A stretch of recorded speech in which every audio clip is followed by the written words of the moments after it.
সুপ্রভাত, নমস্কার জানিয়ে আজকে আবার একটা নতুন শুরু করলাম। নতুন ব্লগে তোমাদের সবাইকে আমার ঘরে বাইরে লাইফস্টাইলে স্বাগত জানাচ্ছি। তোমরা এসো, দেখো সারাদিন আমি কি করছি।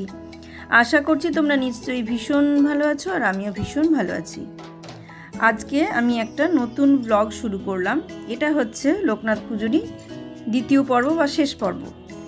আগের দিন আমি যে ব্লগটা শুরু করেছিলাম সেইটারই শেষ পর্বটা আজকে দেখিয়ে দিচ্ছি। লোকনাথ পুজো হয়েছে। লোকনাথ পুজোর পুরো জোগাড়টা কিভাবে আমি প্রস্তুত করলাম, গুছিয়ে নিলাম, সেটা দেখতেই পেলে। ফল যেখান থেকে আমি শেষ করেছিলাম আগের দিনের ব্লগটা, ঠিক সেখান থেকেই আবার শুরু করলাম।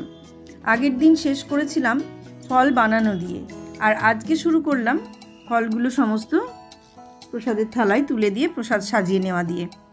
তা এইভাবেই আমি আজকের ব্লগটা শুরু করলাম। কারণ এই ব্লগটা যদি আমি একদিনে দিতাম তাহলে যতটা বড় হতো অতটা বড় ব্লগ তোমাদের দেখতে ভালো লাগতো না। তো সেই কারণে আমি দিনে দিনে দিচ্ছি আর কি। তা আমি দিই, সবাই যাতে ব্লগগুলো একটু দেখুক, সবার যাতে ভালো লাগে সেইভাবেই তৈরি করি। তবে ভিডিওটা আরও ভালো হতে পারতো যদি আমার ক্যামেরাম্যান ভালো থাকতো। আমার ক্যামেরাম্যান ভালো না, তাকে শেখাতে হচ্ছে, সে এখনও শিখছে, শিক্ষানবিশ আর কি যেটা বলে সেই রকম আর কি। তা সেই কারণে ভিডিও খুব একটা যে ভালো হয়, মোটামুটি যথেষ্ট ভালোই করে, কিন্তু কি বলো তো, বলে দিতে হয় যে এই জায়গাটা এটা, এই জায়গাটা এটা, এখানটা আরেকটু করো, এখানটা আরেকটু, এই জায়গাটা ইয়ে করো, এরকমভাবে বলে দিতে হয়। অনেক সময় অনেক জায়গা স্কিপ করে চলে যায়, যেটা দেখানোর দরকার সেটা না দেখিয়ে যেটা না দেখানোর দরকার সেটা দেখিয়ে ফেলে, বা একটু দূর থেকে ধরলে যে পুরোটা দেখানো যায়, এই ব্যাপারগুলো এখনও সেভাবে রপ্ত করতে পারেনি। বলে বলে বলে বলে আস্তে আস্তে রপ্ত করছে। আর যেহেতু ও এখন রিটায়ার করে গিয়েছে, বাড়িতেই আছে, তাই ভিডিওটা এখন ওই করে দিচ্ছে, সুবিধে হচ্ছে। আর বুবাই তো বুঝতেই পারছো ভীষণভাবেই অসুস্থ বলছে শারীরিকভাবে, যেটা পায়ের দিক থেকে পাটা একটু অসুবিধা, সেই কারণে পারছে না কিছু করতে। ও ভিডিও করে দিতেও পারছে না। তোমরা অবশ্য যারা আমার পুরনো ব্লগ দেখেছো তারা অবশ্যই সবাই জানো যে ওর কী হয়েছে, অত ডিটেলসে বলিনি। সেই কারণে বুবাই যদি একটু ব্লগ ভিডিওগুলো করতে পারতো তাহলে আমার ভিডিওগুলো আরও ভালো হতো আর কি, কিন্তু সেটা পারছে না। তাই ওর বাবাই ভিডিওটা করছে, আর ওর বাবা অতটাও এখনও পোক্ত হয়নি ভিডিও করার জন্যে। সেই কারণে অতটা সঠিকভাবে যে এই জায়গাগুলো যেভাবে কাঁপছে বা যেভাবে করছে সেগুলো ও আর কি, যে হলে কি হতো, দূর থেকে ধরে রাখলে কি হতো, পুরোটাই একসঙ্গে আসতো, সেটা হচ্ছে না। তা যেভাবে করে দিয়েছে, যে মিষ্টি জিলাপি নিয়ে এসছে, ওগুলো আলাদা করে বের করে নিচ্ছি বাইরে। মিষ্টি নিয়ে এসেছে, সবই করে আর কি এইভাবে আনা হয়েছে। এগুলো সব সাজিয়ে দিই। আচ্ছা, এগুলো আমি আর থালায় একটা একটা করে দিলাম না, সব এক জায়গাতেই সাজিয়ে দিলাম মিষ্টিগুলো। এতটাই পরিশ্রম হয়েছে, সেই কারণে কথার খেইটা হারিয়ে গিয়েছে। কথাটা যে স্পষ্ট করে ঠিকঠাক গুছিয়ে বলবো সেটা ওই সময় বসে বলতে পারিনি, হাঁপিয়ে যাচ্ছিলাম। কিন্তু ভালো লাগছিল, এটা ঠিক। মন থেকে ভালো না লাগলে পুজোটা করা খুব কঠিন, এটা সঠিক ব্যাপার। তোমরা হয়তো সেভাবে জানো কি জানো না জানি না, তবে হ্যাঁ, পুজো ঠিকঠাকভাবে বসে না করতে পারলে খুব ভালো লাগে না। তা সেই জন্য আমি ধীরে সুস্থেই পুজো করি, আর ভিডিও করলেও ধীরে সুস্থে পুজো করি, ভিডিও না করলেও আমি ধীরে সুস্থেই পুজো করি। তা এই দেখো 5 রকমের দুধের জিনিস, যেটাকে কি বলে, পঞ্চগব্য না পঞ্চ মিষ্টি, যাই হোক, গরুর দুধের আর কি 5 রকমের মিষ্টি। সেটা হচ্ছে এই ক্ষীর, এটাকে দুধ দিয়ে জাল দিয়ে তৈরি করতে হতো, সেটা আর আমি করিনি, এমনি দিয়ে দিয়েছি। দই, মাখন, তারপরে ছানা, সব রকমই আছে। আর জিলাপি নিয়ে এসছে, এই যে আলাদা করে জিলাপি, তালশাঁস, জাম, সবই যেগুলো আর এই মিষ্টি দুটো আমি এই বাটিতে দিচ্ছি। সাদা মিষ্টি পছন্দ করেন তাই সাদা মিষ্টি, সবই তো শোনা কথা, সবই গল্প পড়া কথা, আমরা তো আর চোখে তাকে দেখিনি।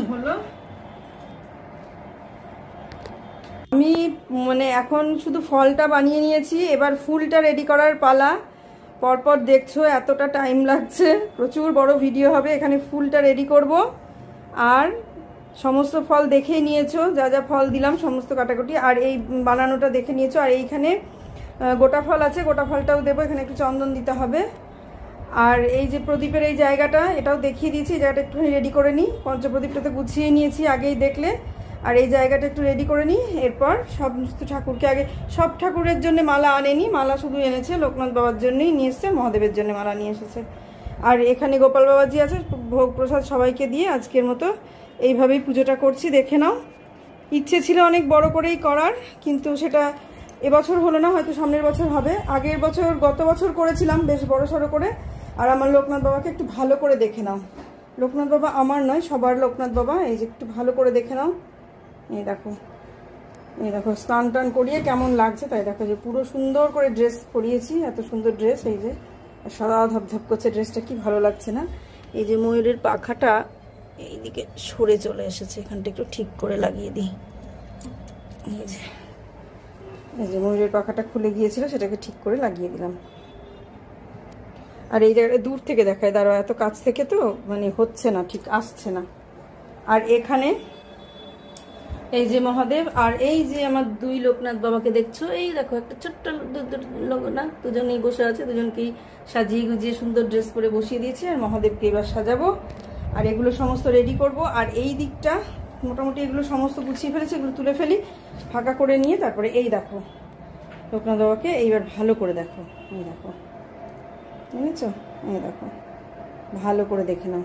আর মন্দিরটা এইভাবে সাজিয়েছি। এই যে আবার যেদিন জন্মাষ্টমী হবে তখন দেখবে ইনাদের সাজ, দেখতে থাকো তাহলে। তো সেটাই বলছিলাম, আমি পুজোটা একটু ধীরে ধীরেই করি, খুব দ্রুত পুজো করতে পারি না। বাবা কতদিন পরে এই সাদা ফুল পেয়েছি, বাপরে কি ভালো লাগলো, দারুণ। গুরুদেবের একবার সাদা ধবধবে সুন্দর, এই ফুল আমি কবে থেকে চাইছি যে এই ফুলগুলো পাওয়া যায় না, ওদেরকে বললে কি ওরা এই ফুলগুলো এনে দেয় না, তা আজকে দেখছি সেটা পাওয়া গেছে। বাবা ছোটবেলার কথা মনে করছে ফুলগুলো দেখে।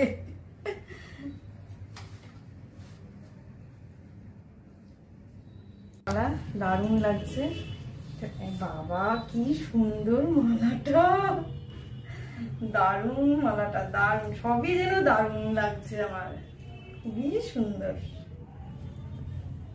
এইটা হচ্ছে লোকনাথ বাবার জন্য নিয়ে এসেছে। আর এই যে মহাদেবের জন্য নিয়ে এসেছে, এটা দুটো কেন? লোকনাথ বাবাকে একটা দেবো, মহাদেবকে একটা দেবো, দুটোই তো বললাম না, আমি এইটা না আনলে দুটো বলেছিলাম। আর এখানে নিয়ে এসেছে ছোট ছোট যে আমার দুই লোকনাথ বাবা আছেন তাদের জন্য এই যে দুটো সাদা মালা নিয়ে এসেছে। এই হলো মালা, এই মালা নিয়ে এসেছে। এবার ফুলগুলো বেছে নিই, ফুল টুল সমস্ত বেছে নিয়ে সব ফুলে গঙ্গা জল আর চন্দন দিয়ে সব ছিটিয়ে দিলাম, শুদ্ধ করে নিলাম।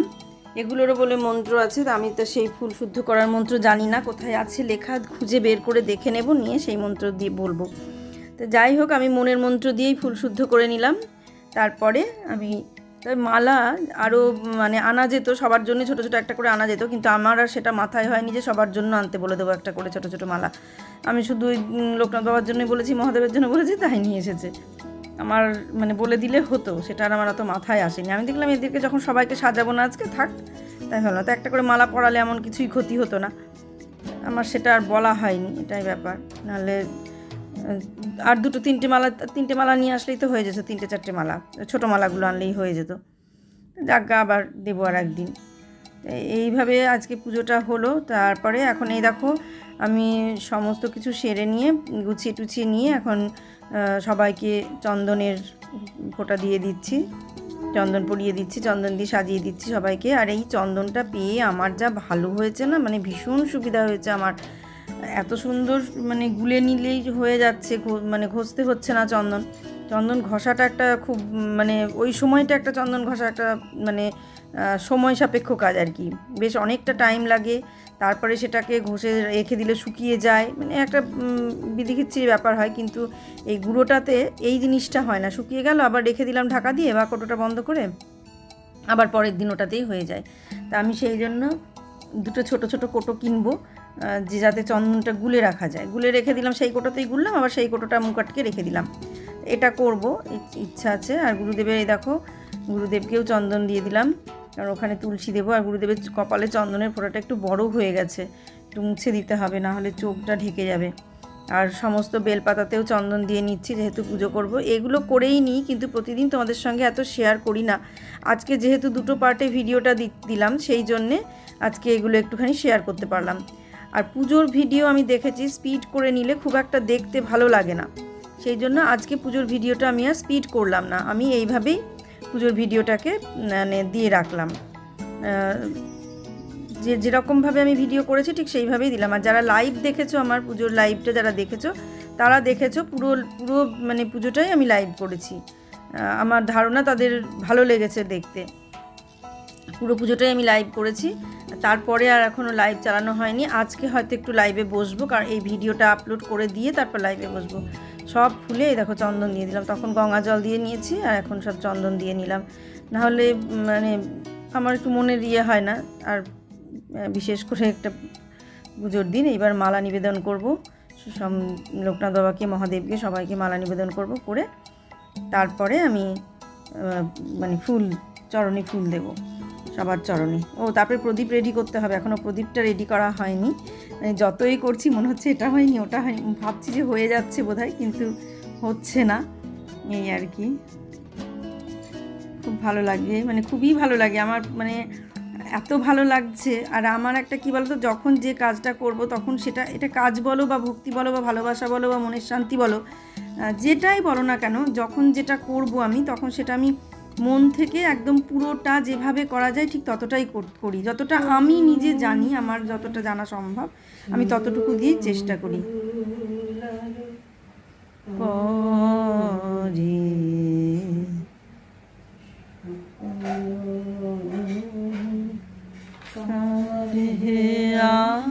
আমার ডুবা চোখের জলে আমার মাথা নত করে দাও হে তোমার চরণ ধুলার তলে। পুজোটা আমার করতে গেলে মনে হয় গান গেয়ে গিয়েই করি, কিন্তু আমি যখন এখানে করছিলাম তখন কিন্তু আমি কন্টিনিউ গুনগুন করে গান গেয়েই যাচ্ছিলাম। আর যদি আমি নিজে গান না গাই তাহলে গান চলে, কিন্তু গান চালালে আমার একটু অসুবিধা হয়, গানের দিকে মন চলে যায়, আমি এই দিকটা আর কিছু করতে পারি না তখন। মানে যেটা অনেকে কী হয়, গান চলে, গান চালিয়ে দিয়ে কাজ করে, কিন্তু আমার আবার এমন একটা বদ অভ্যাস বা সমস্যা হয় যে গান চালালে আমি কাজ করতে পারি না।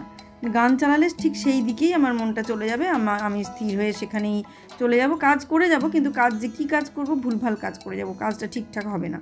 ওই জন্য গান চললো তো গান চলবে, সেটা আমি শুনবো, বসে শুনবো, শুয়ে শুনবো, যেভাবেই হোক আমি সেই গানটাকেই শুনবো, ওটার মধ্যেই আমার মন চলে যায়, হয়তো গানটা বেশি ভালোবাসি বলে, সেই কারণে। আবার এই যে পুজোটা করবো যখন, তখন এর মধ্যেই আমার মনটা চলে যায়। যখন আমি যে কাজটা করি তখন সেই কাজটার ভেতরে এমনভাবে ইনভলভ হয়ে যায়, এমনভাবে ঢুকে যায়, তখন আর অন্যদিকে কোনো মন থাকে না। এই যে বাইরে রান্না হবে কী হবে কী না হ্যান ত্যান, আমি আগে রান্নাটা করে নিয়ে তারপর পুজোর এখানে ঢুকবো। ভেবেছিলাম যে অনেক সকাল সকাল পুজোটা করে নেব, কিন্তু দেখলাম যে সকাল সকাল পুজোটা করতে গেলে রান্না হবে না, আর পুজোর পরে এতটাই হাঁপিয়ে যাব, এতটাই গরম লেগে যাবে, আর রান্নাঘরে গিয়ে রান্না করতে পারবো না।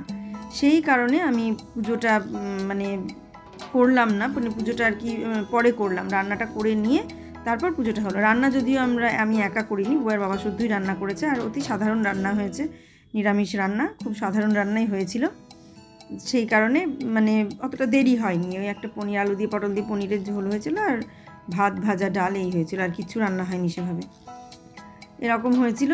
আর যেহেতু তারপরে আবার দুদিন পরে আবার বিয়ান আসলো, পুজোর দুদিন পরে, তখন আবার রান্নাবান্না হয়েছে প্রচুর, সেগুলোও তোমাদের সঙ্গে পরে শেয়ার করে দেব। আজকে পুজোটাই শেয়ার করি, পুজোটা যখন করছি। গুরুদেবের বুকে তুলসী পাতা দিয়ে দিলাম, সব কিছু দিয়ে দিলাম, এবার সবাইকে ফুল নিবেদন করব, সবার চরণে ফুল দেব। আর এই ফুলগুলো দেখে আজকে আমি ভীষণ খুশি হয়েছি। বিশেষ করে সাদা ফুলগুলো যে আজকে পাবে এটা আমি ভাবতেই পারিনি। আর একটা বিশেষ দিনে এই ধরনের ফুলগুলো পাওয়া, অনেক দিনের আকাঙ্ক্ষিত একটা জিনিস একটা বিশেষ দিনে পাওয়া, মানে সেটা মনে হয় আমরা নিজেরা ভেবে নিই যে আমার কোনো ভালোর জন্যই এটা হচ্ছে। আর যখনই এটা ভেবে নেব যে আমার ভালোর জন্যই এটা হচ্ছে, তখন নিশ্চয়ই সেই ভালোটাই হবে। তা সেই কারণে মানে ভালোটা ভেবে নেওয়াই ভালো। যখন এই ফুলটা হঠাৎ করে নিয়ে এসে রাখলো, এরকম ধরনের মালা আমি চাকলায় গিয়ে দিয়ে এসেছিলাম, কিন্তু বাড়িতে যে কোনো দিন আমি লোকনাথ বাবাকে এই অপরাজিতার ফুলের মালা দিতে পারিনি। আমি ভাবতেই পারিনি যে এরকম ধরনের ফুলের মালা এখানে পাওয়া যাবে বা কিছু কিনতে। তা দেখছি অদ্ভুতভাবে, আমি শুধু বলেছিলাম যে দুটো তাহলে আকন্দর মালায় নিয়ে এসো, তাই পরিয়ে দেবো, তাই বলেছিলাম। তা অপরাজিতার মালা পাওয়া যাবে কিনা আমি জানতাম না। যে বলছে তুমি তো দুটো আকন্দর মালা আনতে বলেছো। আমি বললাম যে আমি দুটো আকন্দর মালা আনতে বলেছিলাম যদি অপরাজিতার মালা না পাও। তো তুমি যখন অপরাজিতার মালা পেয়েছো তাহলে আর আকন্দ না আনলেও হতো, অপরাজিতার সঙ্গে আকন্দ কেমন লাগবে। তা বললো দিয়ে দাও, ভালোই লাগবে। তাই দিয়ে দিলাম। অপরাজিতাও মালাও পরালাম, আবার ইয়ের মালাও দিলাম, নীলকণ্ঠের মালাও দিলাম, এই কী বলে আকন্দ ফুলের মালাও দিলাম।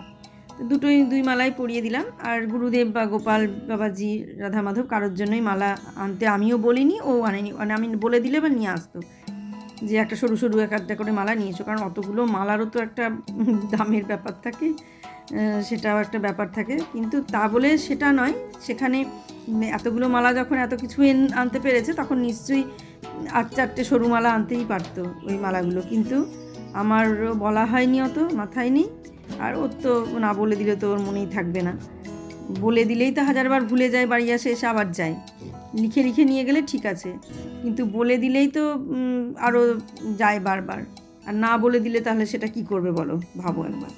তো সেটাই হয়েছে, না বলে দেওয়ার জন্য যেগুলো বলে দিয়েছি সেগুলো প্রত্যেকটা জিনিসই নিয়ে এসেছে। তো এইভাবেই এবার পুজোটা করলাম। এবছরও আমার ইচ্ছে ছিল যে ভোগ রান্না করে দেব, কিন্তু পরিস্থিতি এবার সাথ দিল না। তাই আমি, যদিও অজুহাত এটা, হয়তো চেষ্টা করলে পারতাম, কিন্তু আমি সেভাবে চেষ্টা করতে পারিনি, কারণ আমার মানসিক দিক থেকে আমি পারিনি। তা সেই জন্য এবছর ঠাকুরের কাছে বললাম যে তুমি এবার এইভাবেই আমার পুজো নাও, সামনের বার সব ঠিক থাকলে সামনের বার আমি ভোগ রান্না করেই পুজো দেবো। কারণ গতবারও আমি ভোগ রান্না করেই পুজো দিয়েছিলাম। তাই ইচ্ছা আছে সামনের বারও আমি ভোগ রান্না করেই পুজো দেবো। দেখা যাক সামনের বার কী হয়। শেষ হয়ে গেল, এবার আরতি করে নিই। চলো, পুজো শেষ হয়ে গেল।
প্রতিদিনের মতন আজকের পুজোটা নয়, আজকের পুজোটা একটু অন্যরকম বলতে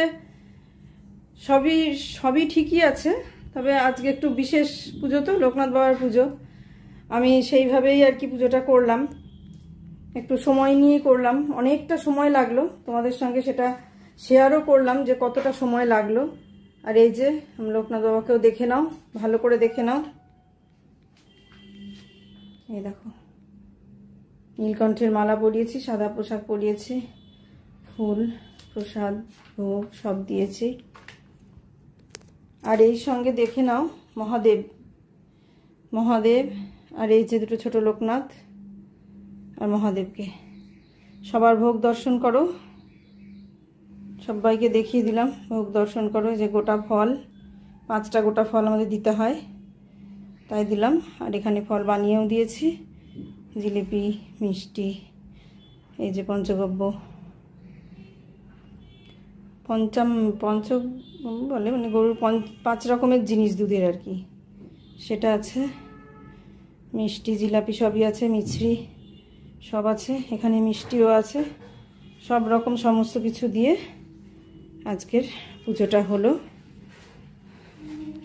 তোমরা সবাই দেখলে কেমন লাগলো বলো। পুজো দেখতে তো ভালোই লাগে, তবে অনেকটা টাইম লাগলো। আমি ভেবেছিলাম অনেক ভোরে করে নেব, কিন্তু সেটা আমার পক্ষে সম্ভব হলো না অত ভোরে উঠে পুজোটা করা। আজকে এইভাবে পুজো শেয়ার করলাম তোমাদের সঙ্গে। যতই দেখাবো ততই কম হয়ে যাবে, কিছুতেই যেন শান্তি হবে না, মনে হবে যেন আরও দেখি। যত দেখবো ততই দেখতে ইচ্ছে করবে।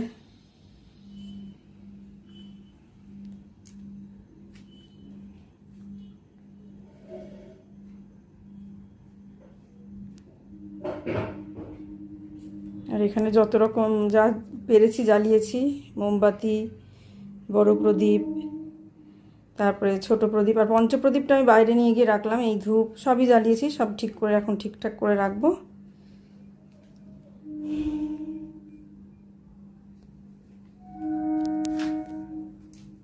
চলো এবার পাঁচালিটা পড়ে নিই, দিয়ে ভিডিও শেষ করে দেবো।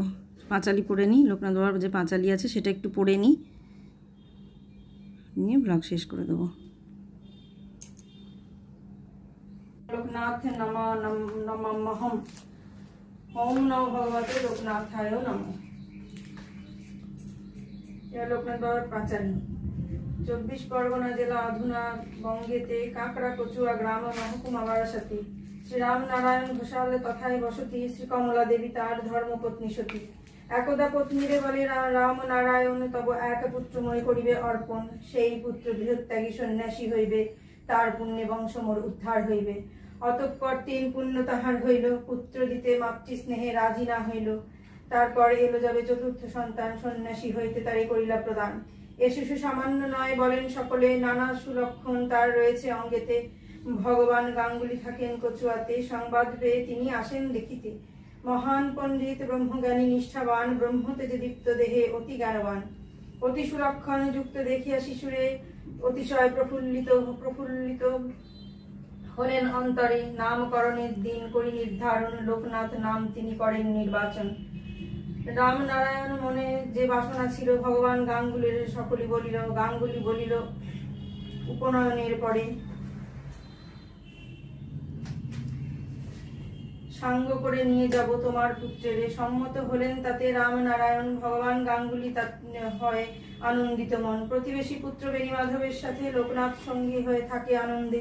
11 বৎসর পূর্ণ দোহাকার হলো, একদিনে এক্ষণে উপনয়ন হলো। পূর্ণ কার্য শেষ হলে বলে ভগবান, এইবার পুত্র লয়ে করিব প্রস্থান। রাম নারায়ণ শুনি আনন্দিত চিত্তে তুলে দেয় লোকনাথে গাঙ্গুলির হাতে। লোকনাথ আর বেণীমাধবের লয়ে ভগবান গাঙ্গুলি যায় উৎফুল্ল হয়ে। মুন্ডিত মস্তক আর দণ্ড লয়ে হাতে বেণীমাধব লোকনাথ বাহিরিল পথে। অবশেষে মহাপীঠ কালীঘাটে এসে শিষ্যোদয়ে লয়ে গুরু থামিলেন শেষে। ঘন জঙ্গলেতে ভরা ছিল এই স্থান। চালা করে আজকের ব্লগটা আমি এখানেই শেষ করে দিচ্ছি। তোমরা সবাই ভালো থেকো, সুস্থ থেকো, সাবধানে থেকো। আর সামনের দিন আর একটা নতুন ব্লগ দেখার অপেক্ষায় থাকো। আজকে আসছি তাহলে। জয় লোকনাথ বাবার জয়, জয় লোকনাথ বাবার জয়, জয় লোকনাথ বাবার জয়।